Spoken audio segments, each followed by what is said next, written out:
Sejam muito bem-vindos a mais um episódio de um podcast. E hoje, pela segunda vez, um homem aqui com a gente, conversando um pouco sobre posicionamento profissional. E pela primeira vez, alguém que não está se posicionando no digital. É algo que vocês vinham me pedindo muito, alguém que está basicamente se desenvolvendo e se aperfeiçoando exclusivamente no offline. Muitas vezes vocês me falavam, nossa, legal a gente trazer aqui pontos de pessoas que estão no digital, mas e quem não está no digital? Quem está no mundo corporativo? Mário, muito bem-vindo. É um prazer enorme ter você aqui. O Mário é um parceiro nosso do escritório, alguém que eu já conheço. Falei para ele que se a gente faz várias reuniões juntos, não é possível que a gente não faça um podcast. O Mário trabalha na área do mercado financeiro há muitos anos, trabalhou em grandes empresas como a Syngenta e hoje está à frente de uma empresa que, assim, é um grande diferencial do mercado, que é a M2. A gente vai falar um pouco mais sobre isso. Mário, muito bem-vindo. Tenho certeza que vai ser um bate-papo muito enriquecedor. Obrigado, Amanda. É um prazer enorme estar aqui contigo e muito obrigado pelo convite e poder compartilhar um pouquinho da minha história e da história da M2 Partners. Vamos embora. O que eu queria começar trazendo para cá? Antes da gente chegar no seu momento de empreendedor, você teve uma trajetória muito grande na parte mais corporativa, trabalhando dentro de grandes empresas. Dentre elas, a Syngenta, que é uma empresa muito forte dentro do agro, mas não só nessas áreas, né? Você trabalhou em empresas de áreas diferentes. O que você acredita que foi um diferencial do seu posicionamento profissional para estar à frente dessas empresas? Você acredita que é a forma como você se porta, é a sua forma de trabalhar? O que você acha que foi o seu destaque? Eu acho que basicamente são dois grandes pontos dentro dessa minha trajetória profissional. Falando um pouquinho dela, acho que já vai entregar a minha idade, mas eu comecei numa profissão, num cargo que era o office boy. Hoje acho que nem existe mais esse cargo. Existe, o Léo inclusive é meu e trabalha e entrega tudo para mim numa velocidade maravilhosa. Você conversa com as pessoas mais jovens e mas o que é o office boy? O que fazia? Acho que foi substituído pelo e-mail hoje em dia, mas eu comecei numa contabilidade, uma empresa familiar bem pequena, como office boy. Eu venho de uma família humilde. E lá dentro desse escritório eu passei por todas as áreas, porque eu já tinha um planejamento de conhecer um pouco de cada área. Isso para mim era muito importante.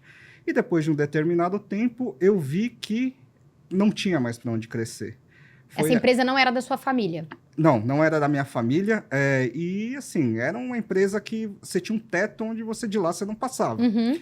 Foi aí que eu prestei um processo seletivo na época da Avon Cosméticos.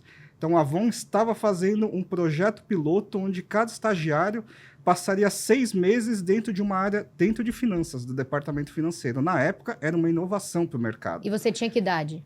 Eu tinha 19 anos. Então, eu já estava na faculdade e eu falei, vou me candidatar. Uhum. Na época, eu falei, isso daí para mim é uma oportunidade que eu não posso deixar passar. E foi engraçado porque era um processo seletivo que tinha umas 3.000 pessoas concorrendo. E iam passar 5 candidatos. Assim, foi batalha, processo seletivo, entrevistas, até que no final eu fui uma das 5 pessoas que passaram e eu fui o único que não era de faculdade de ponta. Isso foi bem interessante. E depois, eu tive uma curiosidade muito grande. Por que eu passei, sendo que eu não estava nas faculdades top de ponta? E o feedback que eu tive dos gestores que participaram desse processo seletivo foi: você teve atitude. Então, isso para mim foi muito marcante. Se eu pudesse resumir em 2 principais pontos que me fizeram percorrer essa trajetória profissional em grandes multinacionais, atitude e você ser autêntico, ser você mesmo. Porque se você é uma pessoa no profissional e outra pessoa no pessoal, uma hora essa máscara cai. É verdade. Então, você sendo autêntico, eu acho que meio caminho andado, vamos dizer assim. E as pessoas têm medo, né? No direito, isso é um grande ponto. Até na minha equipe, a gente trabalha muito disso, né? As pessoas têm medo de ser elas mesmas e do jeito como ela é realista ou do jeito como ela é verdadeira. Você já me viu em várias reuniões. E o meu grande diferencial é esse. É exatamente ser extremamente sincera. Doa quem doer. Se isso me custar um contrato, tudo bem. Mas as pessoas têm muito medo de ser verdadeiras, de ser elas mesmas, né? Você acredita que isso é um problema que veio com a internet ou não? Que isso é um negócio meio que do ser humano? Eu acho que é meio do ser humano, sim. Hoje, assim, na rede de contatos dos clientes e pessoas próximas, a gente vê que é muito comum a pessoa ter muita dificuldade, muitas vezes, de dizer não. Uhum. algumas opções, algumas atividades. As pessoas têm muito medo de dizer não, de priorizar as coisas. Então, eu vejo que isso é muito do ser humano. E aí, assim, e outro ponto que eu vejo que para mim foi crucial é resultado. Então, não adianta só não adianta trabalhar você vender, você falar, você fazer barulho, você fazer politicagem, puxar o saco. Não, é resultado. Se você entrega contra fatos, não há argumentos. Então, e aí, depois importante. desse momento seu, você ficou na Avon muito tempo ainda? Como é que foi essa história na Avon? A Avon, para mim, foi uma escola. Então, eu entrei nesse processo seletivo de estágio. Eu não sei como que está hoje, mas o recorde de efetivação de tempo era meu. Porque deu 3 meses, eu fui efetivado como funcionário. Eu nem cheguei a rodar essa primeira área. Que legal. Então, eu entrei na área tributária, nesse primeiro ciclo. Fiquei na área tributária, mas eu queria conhecer outras áreas dentro de finanças. Então, eu fiquei 7 anos dentro da Avon. Para mim, foi uma escola. Eu passei por todas as áreas financeiras. E, para mim, eu tinha muito claro, desde meu processo de estágio, onde que eu queria chegar profissionalmente, com quanto tempo e com quantos anos. Então, foi muito interessante que eu já tinha essa visão muito clara desde o momento que eu entrei na Avon. Tanto que uma situação bem interessante ocorreu lá dentro. Eu já tinha mudado de área, estava na área de planejamento financeiro para marketing. Eu recebi uma proposta de mudar de área e ser promovido dentro da área de planejamento financeiro e eu recusei. Por quê? Eu falei, para eu assumir uma posição executiva no prazo que eu quero, eu preciso ter um conhecimento de custos. Então, eu migrei, fiz uma movimentação lateral no mesmo cargo, mas para que eu tivesse conhecimento dessa área que ia me complementar nesse background financeiro. Legal você falar isso, porque hoje a sua empresa tem muito a ver com isso, né, de ser multidisciplinar. Sim. E desde o início da sua trajetória, você tentou estar em áreas diferentes para conhecer o máximo possível da base, para depois conseguir se especializar e entregar um negócio mais nichado. E isso na Avon, que foi a minha escola, eu passei por todas as áreas. Então, planejamento financeiro, tributário, contabilidade, custos, planejamento financeiro para marketing, vendas, fábrica, para entender tudo de financeiro de um modo macro. De um modo macro. E aí chegou um certo momento que você conseguiu ascender dentro da própria Avon. Não, chegou um momento onde começou a crise da Avon. Hoje que teve um pedido da RJ, tudo, mas quando começou esse colapso dentro da Avon, meu supervisor foi muito transparente comigo. Falou, Mário, você está preparado para assumir um cargo de coordenação, supervisão, só que o momento da empresa é esse. A gente não consegue te promover aqui dentro.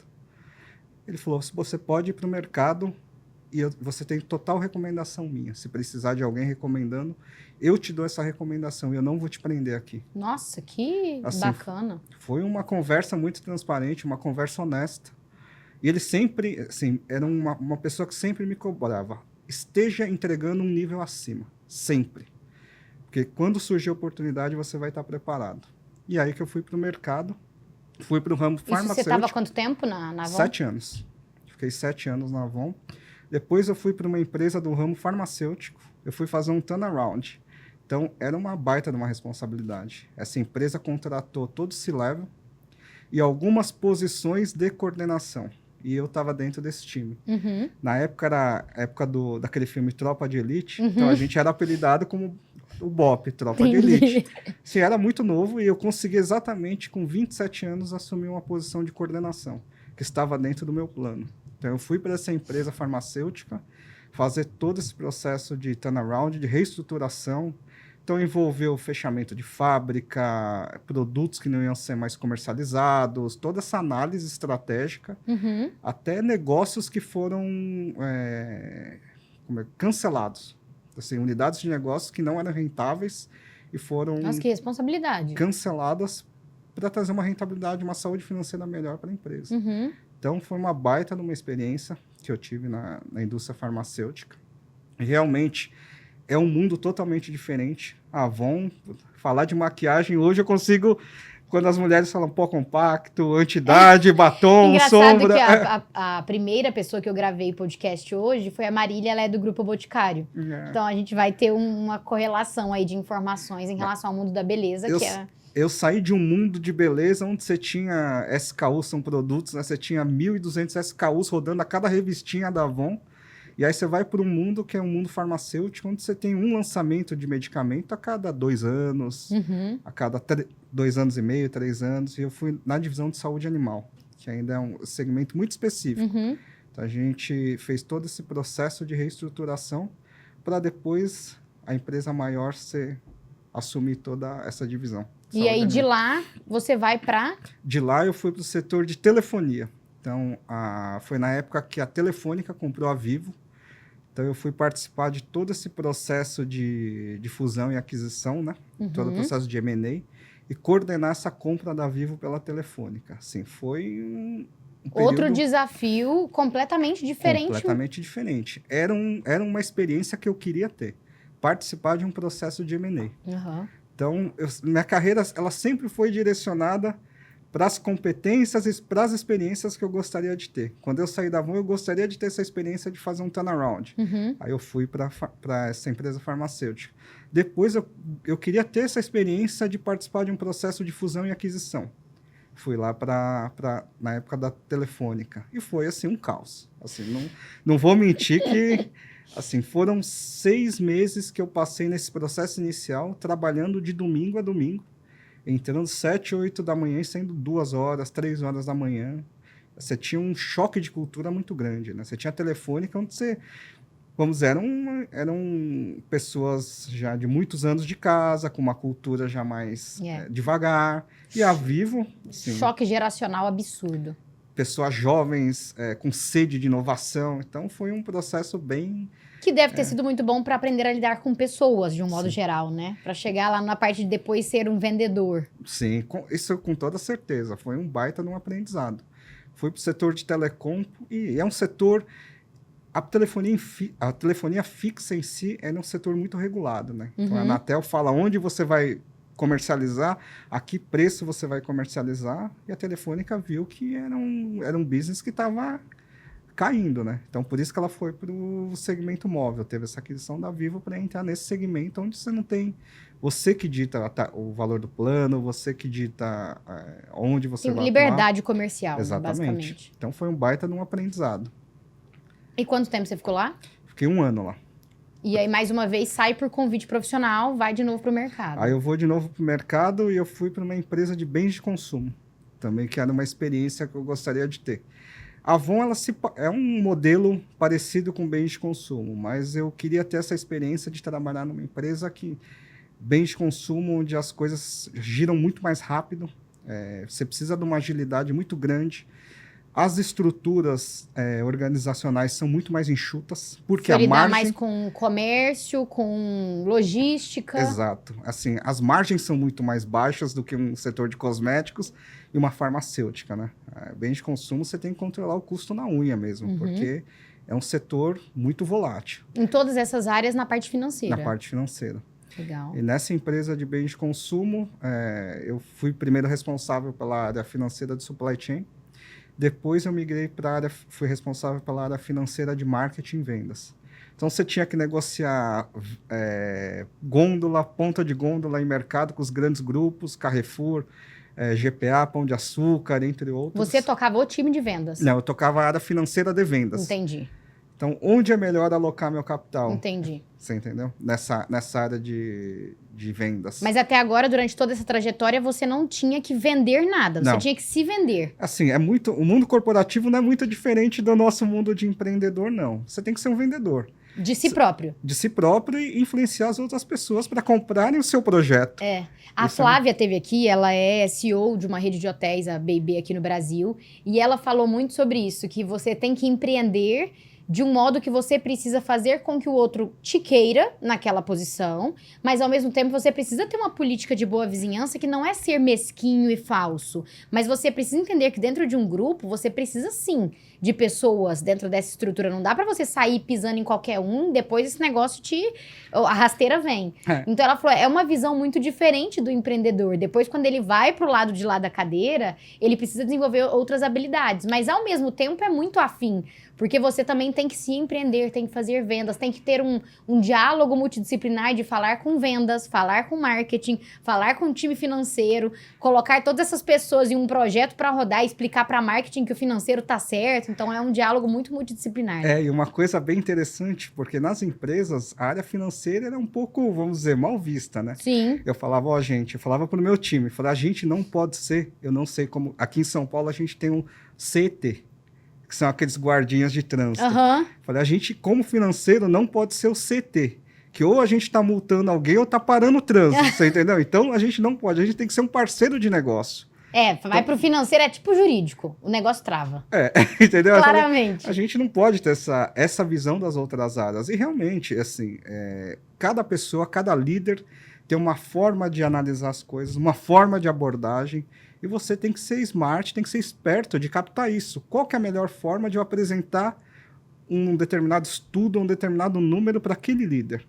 Tem gente que gosta de ver 10 planilhas, como tem líder que gosta de ver uma página. Para mim, o resumo... Você tem que se adaptar ao seu cliente. Exatamente. E para você conseguir as coisas no mundo corporativo, igual você falou, não é ser falso, mas é você conseguir captar, ter esse feeling de entender como que as pessoas funcionam dentro do mundo corporativo. Não é é uma inteligência negocial, né? Não é nem inteligência só emocional. E você tem que empreender, tem que vender o projeto. E muitas empresas, assim, vinha um questionamento. Como a empresa, assim, tá com corte de custos, e como que você consegue promover as pessoas do teu time? Fala, tudo como você apresenta. Então, é saber vender, saber mostrar o que as pessoas querem ver. E aí você ficou nessa parte de telefonia por mais quanto tempo? Fiquei mais um ano, fui para bens de consumo. É verdade, chegamos em bens de consumo. Eu fiquei mais 2 anos nessa área de bens de consumo e também foi um desafio muito grande. Era uma empresa, assim, pouca estrutura, pouco recurso e tem que dar resultado. Eu acho que foi minha segunda escola e quando eu assumi lá a área de supply chain, deu um mês... já achei meio estranho, né? Porque eu fui contratado, aí o CFO falava direto comigo, pulava o controller, falei, tem alguma coisa estranha aqui acontecendo. Não é possível você dar um bypass no cara e vir falar direto comigo. Com um mês de casa. Com um mês de casa? Deu um mês e pouquinho, o controller foi demitido. E aí o CFO me chamou na sala e falou, Mário, você vai ter que mostrar para o que você veio aqui. Eu vou ser curto e grosso com você, é resultado. Assim, foram 2 anos de assim, muito aprendizado, assim, muita volatilidade, resultado, mas foi ótimo. Você trabalhar numa empresa de bens de consumo é uma experiência enorme.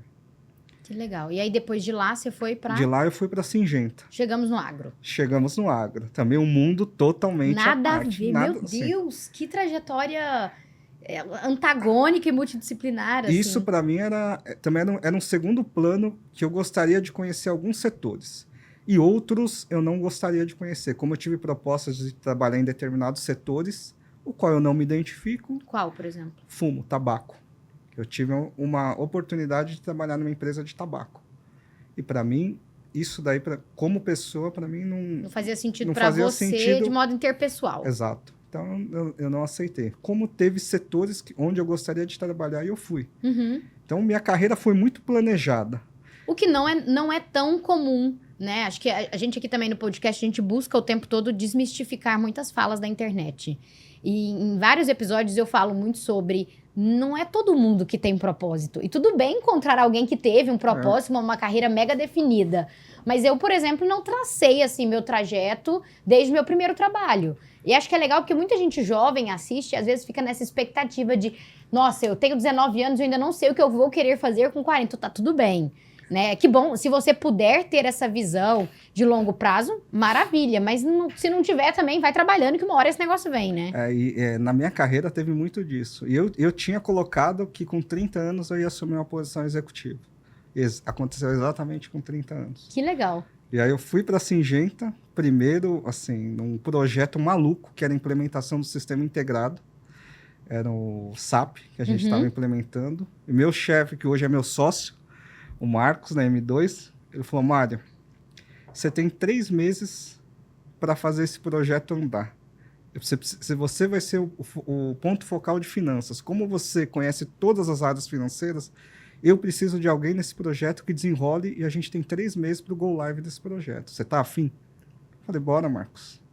Ele falou, então eu preciso Eu não de sabia alguém. que ele tinha sido seu chefe lá. Sim, ele foi meu chefe História legal. na Avon. Ah, é? Aí ele te levou depois. Depois ele me levou. O que mostra seu resultado, né? Exato. Na época da Avon, a gente trabalhou durante uns 2 anos lá. Assim, a gente não se conhecia, a gente se conheceu lá. Mas desde lá ele tinha uma confiança muito grande no trabalho que eu tinha. Na época eu era analista e tinha uma reunião mensal onde se definia aquelas revistinhas que iam ser comercializadas. E muitas vezes ele não podia ir e todo se leva, o presidente da Avon, ele me mandava para eu ir lá nessa reunião, sendo analista. Tamanha a confiança que ele tinha no trabalho que eu fazia lá na Avon. Sempre um passo assim. E aí depois ele me chamou para ir para a Syngenta.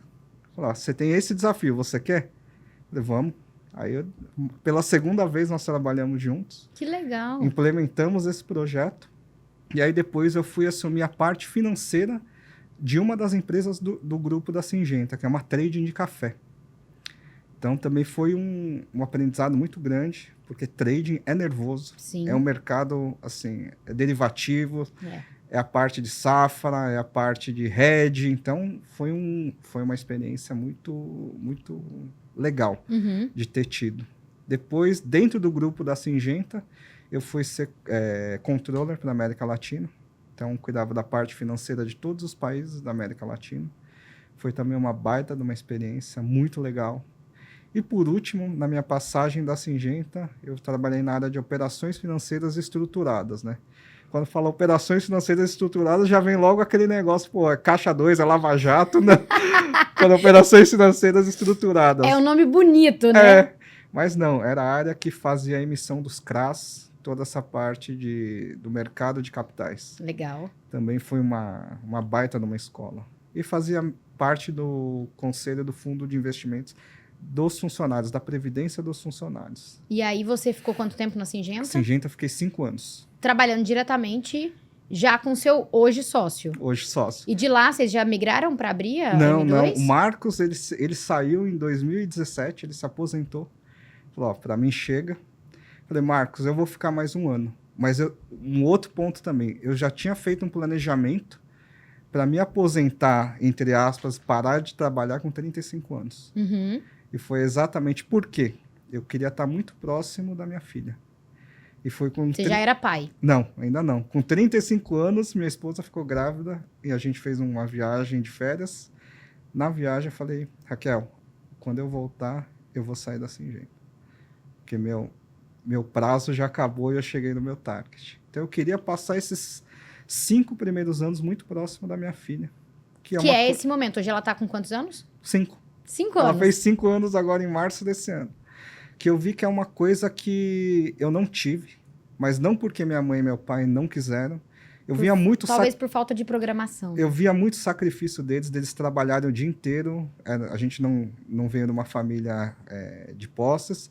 E os dois trabalhavam o dia inteiro, me deixavam de manhã na minha avó, eu ia na escola, e à noite eles chegavam, me pegavam, iam lavar roupa ainda no tanque, que eu lembro da minha mãe lavando roupa no tanque, e final de semana passar roupa, tudo, meu pai passava roupa, fazia tudo para poder pagar um estudo numa escola particular. Eu sei que eu não tive esse tempo porque ela queria proporcionar o melhor para mim, e sou muito agradecido pelos dois por causa disso. Mas então, é uma falta que aconteceu, né? Sim, e aí eu quis planejar minha vida para que eu pudesse ter esse tempo com a minha filha. E aí, exatamente com 35, eu parei. Assim, não tinha ideia nenhuma de virar empreendedor. Sempre fui CLT. A ideia exclusiva era viver muito mais para a família e desenvolver agora o seu papel de pai. Exato. Né? A minha ideia era só viver do meu capital próprio. Eu já operava no mercado já há mais de 10 anos. E a ideia era, vou gerir meu capital, vou viver disso.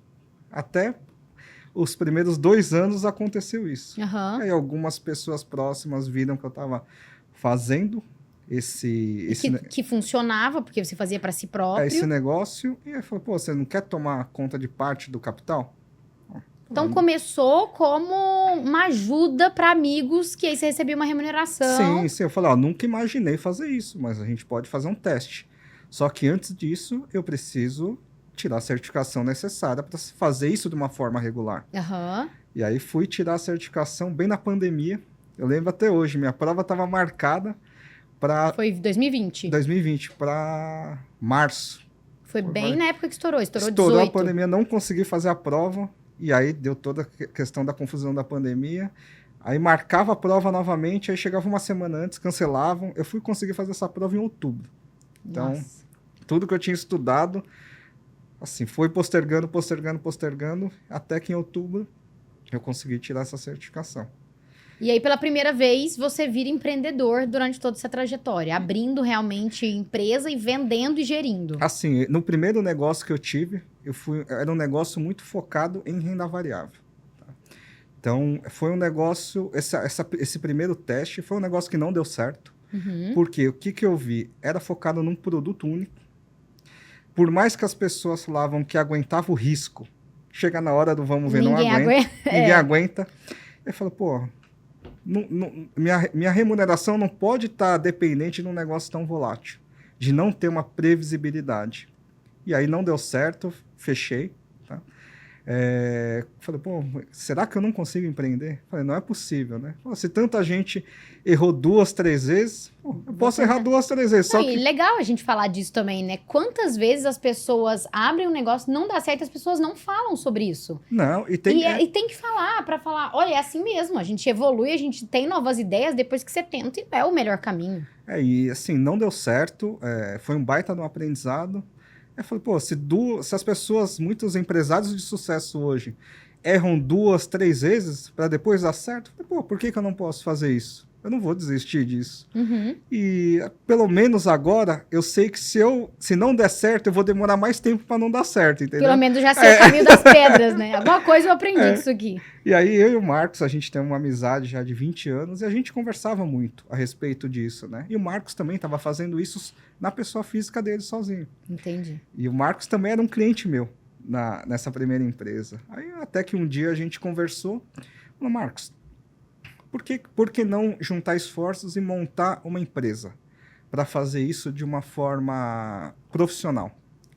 Ele falou, Mário, a gente pode pensar. Eu gostei da ideia. O Marcos é uma pessoa que me ajudou muito nessa segunda empresa. Fala, mas que empresa montar? Que ramo? Qual nicho que a gente vai atacar? E aí a gente passou um bom período até chegar e definir qual nicho que a gente ia atuar. A gente já tinha passado por privates de banco, de corretora. A gente está insatisfeito. Não é um atendimento que a gente gostaria de ter. Por outro lado, a gente via que os grandes multifamily offices, depois a gente vai falar um pouquinho disso, atendem qual segmento de pessoas ou famílias? Pessoas ou famílias a partir dos seus 30, 50 milhões de reais. Vocês encontraram uma brecha no mercado alinhada a uma falta de posicionamento profissional, Falei, né? Marcos, eu acho que é um bom nicho da gente atuar. A sorte, assim, eu falo, que a gente está 5, 10 anos atrasados em relação aos Estados Unidos. Então a gente viu o que está acontecendo lá nos Estados Unidos, no mercado americano, que é o maior mercado financeiro do mundo. Então a gente via que esse modelo de consultoria multifamily office, onde o escritório ele não é remunerado por comissão, ele tem a transparência da remuneração, é um negócio que estava vindo forte. Então, na Inglaterra, esse modelo de comissão já é proibido. Na Austrália também já é proibido. E hoje, quase 90% do mercado americano já não trabalha nesse mercado de comissionado como hoje as assessorias no Brasil trabalham.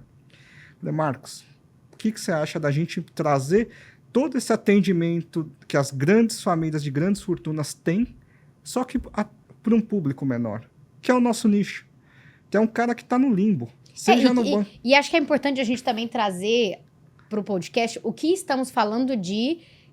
A pessoa não tem grandes fortunas. Estamos falando de um patrimônio de 40 milhões. Né? É porque o padrão grande fortuna ele é muito volátil, a depender de quem ouve, né? Estamos falando de clientes com patrimônio. Sim. Com patrimônio. E que muitas vezes são abandonados porque não tem um mega patrimônio.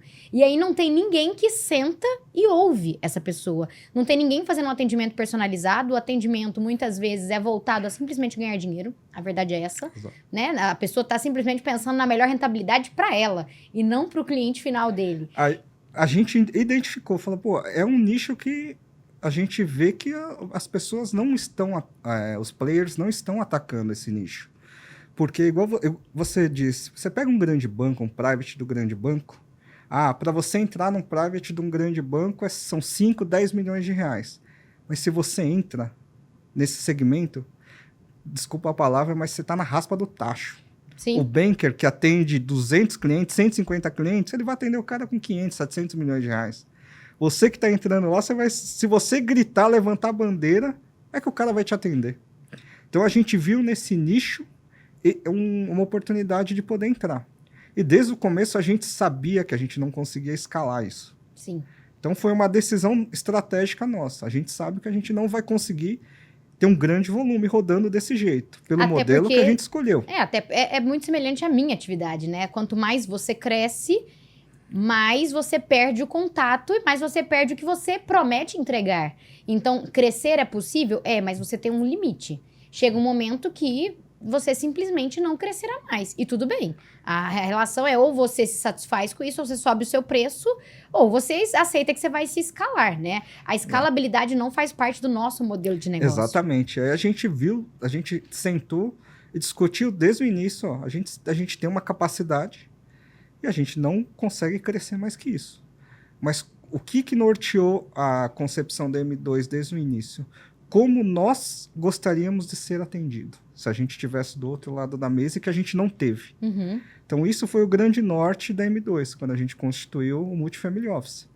Em cima disso, a gente sabia que a gente não teria capacidade de escalar. Por quê, Amanda? Uma coisa para nós é mandatório dentro da M2, você sabe disso, que a gente tem muito contato. Todos os clientes são atendidos ou por mim ou pelo Marcos. Isso é um diferencial ou pelos dois. Absurdo, né? Foram raras as vezes que nós fizemos reuniões que os dois não estavam. E assim, não quer dizer que vocês não tenham confiança no meu trabalho, a gente tem muitos clientes em comum, mas quer dizer que vocês querem estar lá de fato para entender se aquela reunião transpareceu o que de fato o seu cliente precisa. Se realmente, e depois do papo com o jurídico, vocês voltam, conversam com o cliente, entendem se de fato faz sentido ou não. Talvez não faça sentido comigo, seja melhor levar essa pessoa para um outro jurídico. E tudo bem, a vida é assim, até porque o foco de vocês é o melhor pro seu cliente. Exatamente. E não o melhor pro seu parceiro, o melhor para você. É muito legal a forma como vocês lidam com o cliente de vocês. A gente coloca o interesse do cliente em primeiro lugar. Até porque nós não somos remunerados por indicar produto. A gente é remunerado de uma forma transparente pelo cliente, ele sabe quanto que ele está pagando, e a gente é remunerado pelo patrimônio que está sob consultoria da M2. Uhum. Ou seja, se o patrimônio do cliente cresce, a nossa remuneração também cresce. Se o patrimônio do cliente não cresce, a nossa remuneração também não cresce. Então, você tem um alinhamento de interesse. Mas isso é um mercado que no Brasil ainda está amadurecendo, porque o brasileiro em si ele não gosta de pagar conta. Então, ele prefere pagar 3% escondido do que pagar 1% transparente.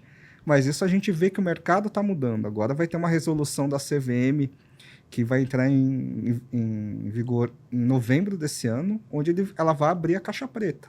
As assessorias vão ser obrigadas a abrir quanto que eles estão ganhando de comissão em cima do cliente. Isso é um ponto que quase todo mundo que veio aqui no podcast falou sobre posicionamento profissional, que é transparência. É a base de um grande posicionamento profissional.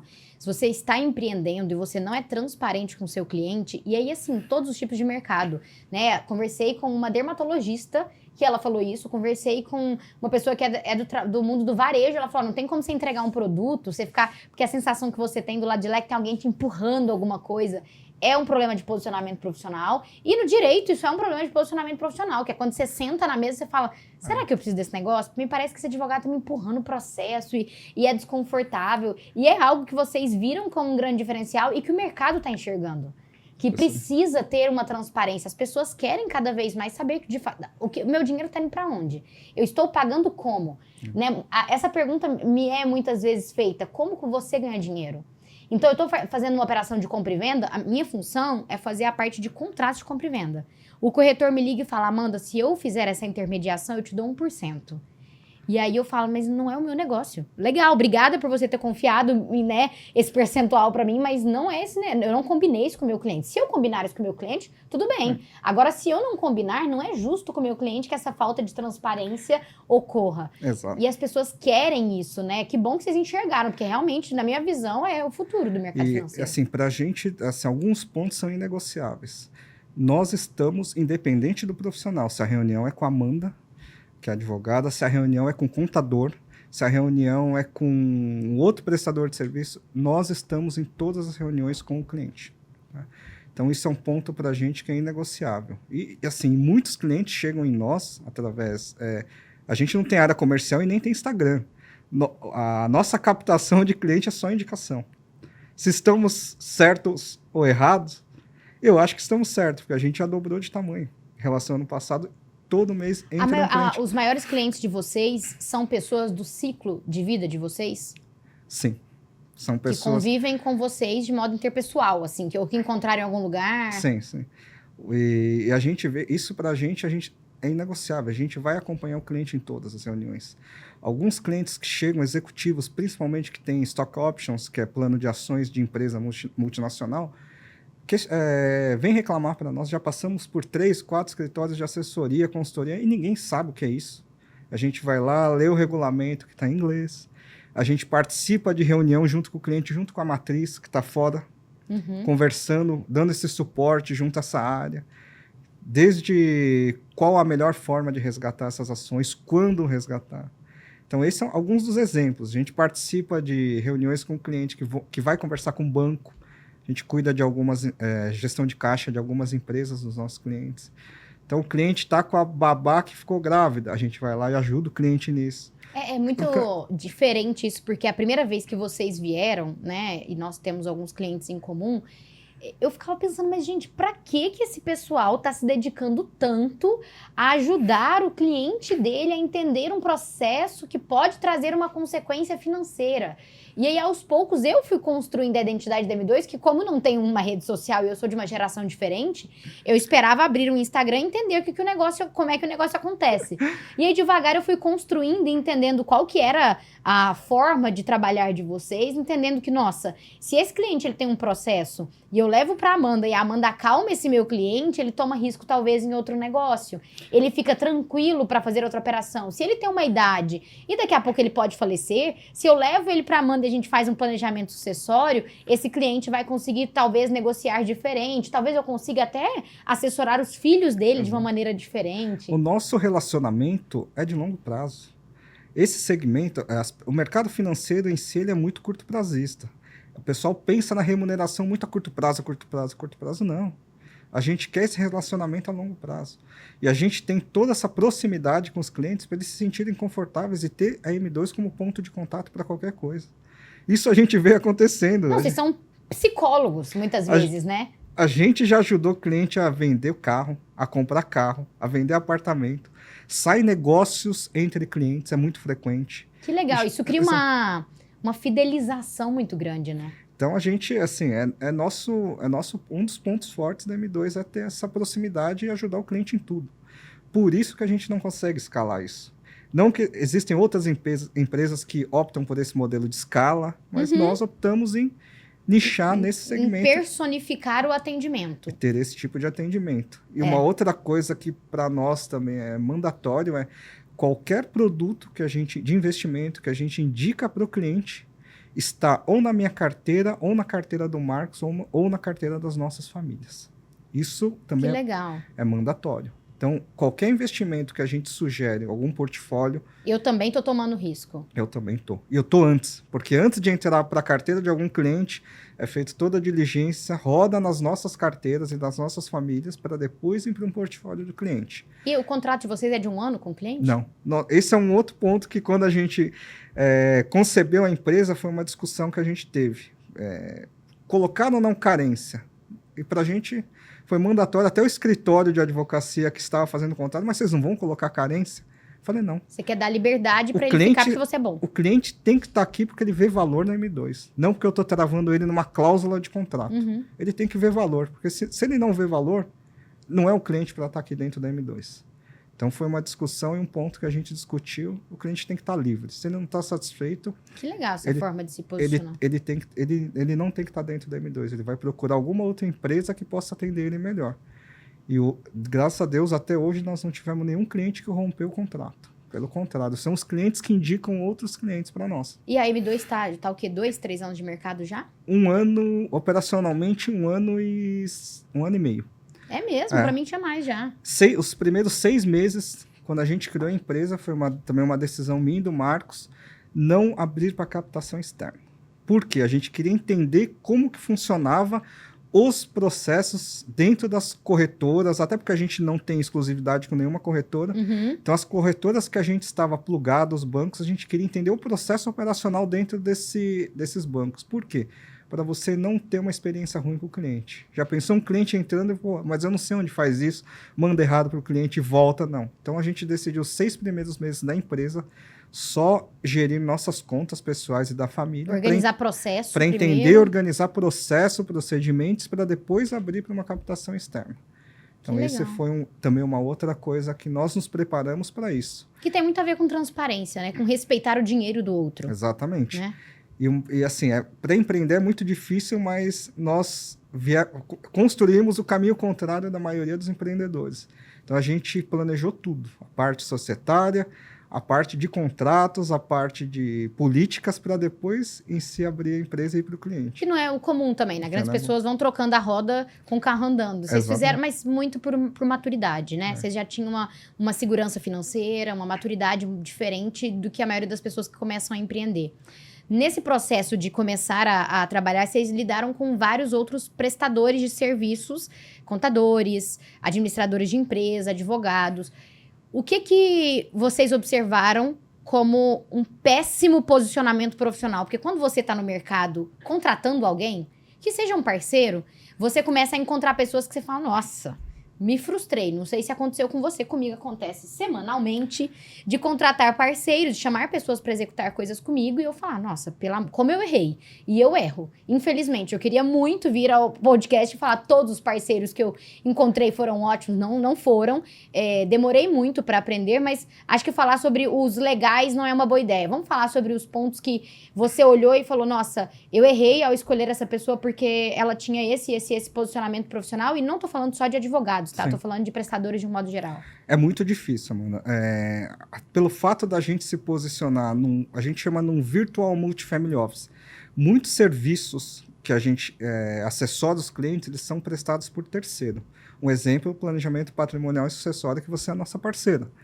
Contadores também são nossos parceiros. Você construir essa mandala de prestador de serviço demanda muito. E você quebra muito a cara. A gente quebrou muito a cara. Até você formar esse Dream Team, esse time dos sonhos, onde você tem realmente os melhores em cada área assessorando nossos clientes. Então, tiveram muita dor de cabeça, prestadores que não faziam o básico. É você fazer o básico bem feito. Isso as pessoas não fazem. É um problema enorme no mercado. E eu vou te falar, eu tenho a sensação de que as pessoas, elas não têm a mínima responsabilidade com o que elas prometem pro outro. Porque você vai e marca uma reunião. Fulano, vamos fazer comigo? Vamos. A pessoa não aparece. Fala, gente, mas assim, é menos que o básico. Era só o que ela me prometeu fazer há meia hora atrás. Por que essa pessoa não cumpre? E você olha, essa pessoa, infelizmente, ela está no mercado. Ela tem clientes. Você olha e fala, essa pessoa ainda tem clientes. O posicionamento profissional, de um modo geral, é horroroso. É muito ruim mesmo. Não, isso a gente teve uma dificuldade e tem, tá? Enorme. A gente até formar essa rede confiável, a gente quebrou muito a cabeça. Quebramos a cabeça com o contador, quebramos a cabeça com o advogado. E assim, graças a Deus que a gente primeiro faz com as nossas coisas pessoais antes de passar para cliente. Isso também é uma coisa que, para a gente, tanto nos investimentos como os outros parceiros, a gente primeiro faz nas nossas contas para realmente testar se o parceiro realmente é ponta firme, se ele entrega, para depois agregar nessa mandala de serviços ao cliente. Eu tive um problema desse, não tem um mês. Eu nunca indiquei um tipo de profissional, sempre falei, olha, não vou indicar, mas a cliente precisava. Eu falei, olha, eu trabalhei com essa pessoa uma vez, ela fez um serviço muito legal, né? A operação deu problema, a pessoa saiu muito bem. Indiquei a pessoa, Entrei em contato com a pessoa e falei, olha, eu não tô querendo receber comissão nenhuma, tô te indicando realmente porque meu cliente precisa de alguém que faça esse serviço de um modo neutro, de um modo íntegro. Não, deixa comigo. Nossa, mas assim, foi uma péssima indicação, péssima. E foi muito ruim pra mim, porque eu tinha falado, lógico que você fala, olha, não conheço, tô indicando, mas tá vindo junto com você, né? Você Dói acaba nas suas sendo costas. corresponsável É lógico que dói. Então a gente toma muito cuidado. Um dos maiores ativos nossos hoje na M2 é ter essa rede de parceiros confiável, homologado pela M2.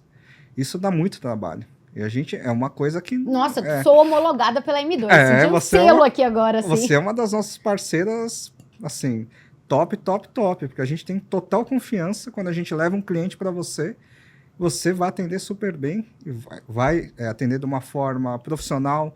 Realmente é uma coisa que os clientes dão esse feedback para nós, realmente, Amanda, ela é direta ao ponto, né? Realmente ela fala o que a gente precisa, o que a gente não precisa também não fala. Isso também é muito valorizado, o feedback que a gente recebe dos clientes, a gente indica e leva para reuniões com você de olhos fechados.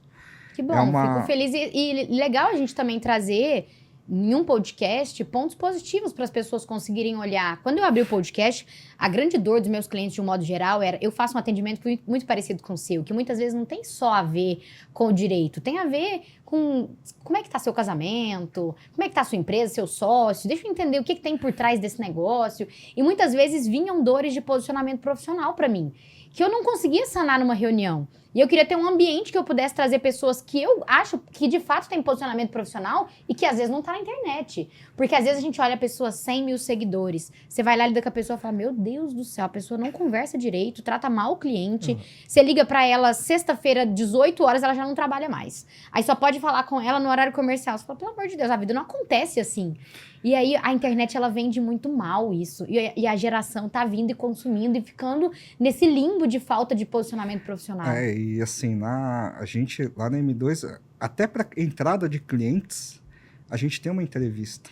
Antes do cliente entrar. É verdade, vocês já me falaram. A gente tem uma entrevista para ver se o cliente tem perfil para estar dentro da M2.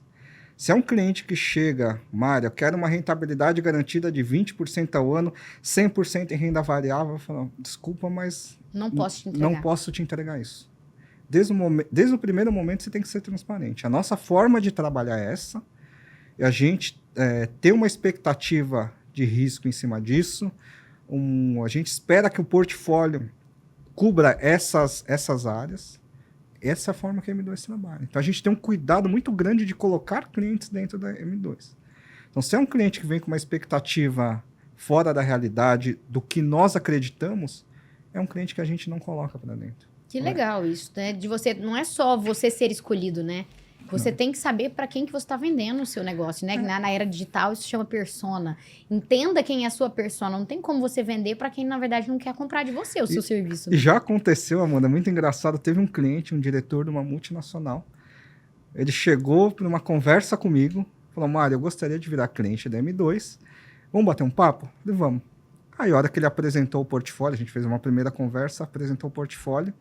80% do portfólio do cliente estava travado em COI. São operações estruturadas. Se você for sair antecipado, você vai perder 20%, 30%. Depois dessa análise de perfil, eu falei, cliente X, vamos fazer o seguinte, eu poderia até te colocar para dentro e te cobrar em cima do seu patrimônio. Só que 20% do teu patrimônio eu vou conseguir manobrar ele. Os 80% eu não vou conseguir. Então, é melhor você não ser um cliente M2 agora. Quando essas operações vencerem, aí vai fazer você volta que a gente vai poder te ajudar. Porque eu não acho justo eu te cobrar em cima de uma coisa que eu não vou poder te ajudar. O cliente foi embora, eu falei, eu te ajudo a estruturar esse plano. Esses 20% inicial. Ah, sim. Não vou te cobrar nada. Para que no futuro ele venha... Quando no futuro essas operações vencerem, você volta. Deu dito e feito daqui... Foi depois de 1 ano e pouquinho esse cliente voltou. Plantou bem a semente. Voltou e indica clientes para nós até hoje. Que bom. Mas você tem que ser transparente. Acho que isso é muito importante. A gente se põe muito no lugar. Como que nós gostaríamos de ser atendidos? Se põe no lugar do cliente. Então, foi uma história muito interessante que a gente teve do cliente e os outros serviços que a gente acaba agregando dentro do Family Office. muitos não são nossa expertise. Eu falo com os clientes assim, eu não preciso saber fazer tudo, mas eu preciso saber lidar, né, com tudo. Então, alguns serviços a gente acaba fazendo, planejamento financeiro, uma gestão de caixa, de PJ, mas a parte de planejamento sucessório eu vou delegar para um profissional da nossa confiança. Eu acabo muitas vezes falando... Não, mas você entende muito. É uma coisa que eu gosto. Eu tô sem tempo, depois vocês me falam quanto tempo que eu tenho ainda, me dá um sinal. Mas acho que isso é um grande posicionamento profissional seu, sabe? Você, há um mês atrás, se dispôs a ir em um congresso de planejamento patrimonial sucessório, que não é sua área de atuação, para você entender mais sobre o mercado, para você entregar mais para o seu cliente de uma área que é extra, não é a área que você vende. E aí, ao final do congresso, você falou, Amanda, acho que eu queria fazer um curso. Quantos advogados nunca pararam sequer para entender o assunto, se sentar numa mesa, não sabe dialogar sobre o tema, e você que não é advogado, buscou um conhecimento completamente fora da sua realidade, porque é uma demanda que seu cliente está trazendo para você conseguir conversar e entregar mais para ele. Exatamente, até para a gente diagnosticar se o cliente precisa realmente de alguma ferramenta de planejamento sucessório. Eu sou muito curioso e é uma coisa que eu gosto muito desse assunto. Eu já li 3, 4 livros que parecem uma bíblia e é uma coisa que eu sempre estou procurando, porque é uma coisa muito demandada para os clientes. Sim. E muitas vezes o cliente nem sabe que ele precisa, mas você tendo essa visão do todo do cliente, você consegue ajudar o cliente. E ainda pouco falada, né? Porque o planejamento patrimonial se destacou num pós-pandemia, que foi um momento em que muitas pessoas de modo repentino faleceram, e aí a gente entendeu, a vida de fato é finita. E a gente precisa realmente se programar. Até então a gente não tinha não estava palpável pra gente que a vida era finita, né? Assim, é interessante que a pandemia ela trouxe muito essa questão da finitude. E os eventos que os artistas também trouxeram. É verdade.